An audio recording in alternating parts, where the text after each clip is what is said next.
On this episode of China Uncensored, International Women's Day in China. Like Black History Month, but only a day, and way less respectful. Hi, welcome to China Uncensored. I'm your host, Chris Chappell.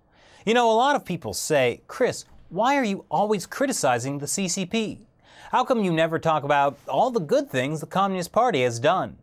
Well, today, that changes, because I'm going to talk about International Women's Day. The first International Women's Day was celebrated in 1909 and was organized by the Socialist Party of America. But it didn't really become big until 1922, when the Soviet Union made it official. And until the 1970s, it was pretty much celebrated only by communist and socialist countries, until the United Nations decided to join in.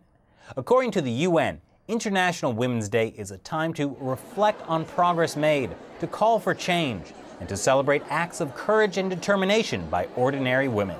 Now that is inspiring. The Chinese Communist Party made March 8th an official holiday in 1949. Women get to take half a day off work. And for more on how they celebrate, we go to China Uncensored's international woman, Shelley Zhang. Hi, Chris. Wow, what's with all the bags? Well, I'm celebrating International Women's Day with Chinese characteristics. So women in China celebrate by going shopping. Nothing says honoring women like 50% off the original price. Isn't that kind of a shallow way to celebrate an important holiday? Is celebrating President's Day with mattress sales? Fair point.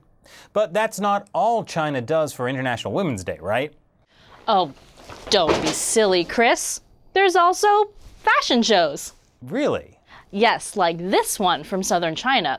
Or this one held in the Great Hall of the People as part of a celebration hosted by the All China Women's Federation. The All China Women's Federation?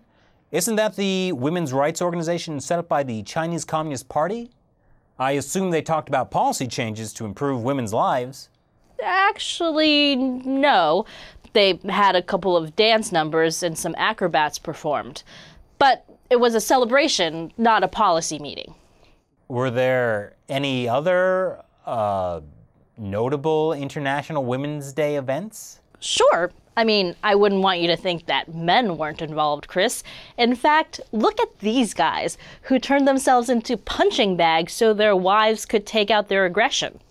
And these men who decided to literally walk a mile in women's shoes and dresses up a mountain. They even stuffed their bras like 12-year-old girls.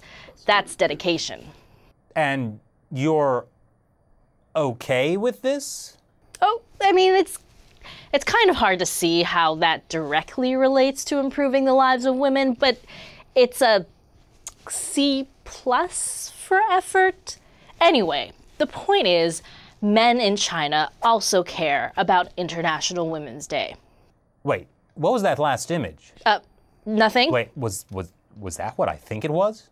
So, a mall in southern China had a competition to find the fastest person to undo women's bras one-handed.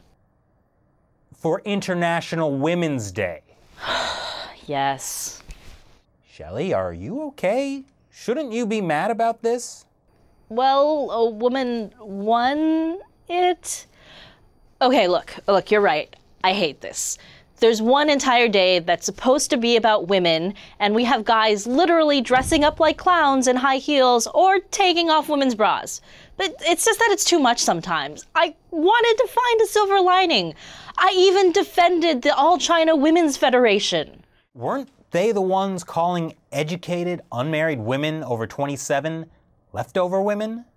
Yes, and they also said that women shouldn't make a fuss if their husbands have affairs. I expected the party to have a better track record on women's rights. After all, Mao said that women hold up half the sky. Yes, he did, as mentioned in every article that talks about women in China. But while in the early days the party did do things like abolish foot binding, party leaders almost immediately started backtracking on their statements about women being equal to men because the Chinese men who they were trying to recruit didn't like it, and they cared more about having men to fight for the party.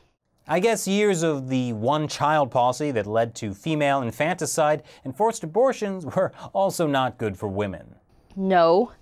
And while the state-run People's Daily may say that women are irreplaceable in constructing socialist core values, it's only okay as long as they don't speak up. Like last year when 5 women were jailed for planning an International Women's Day protest against sexual harassment.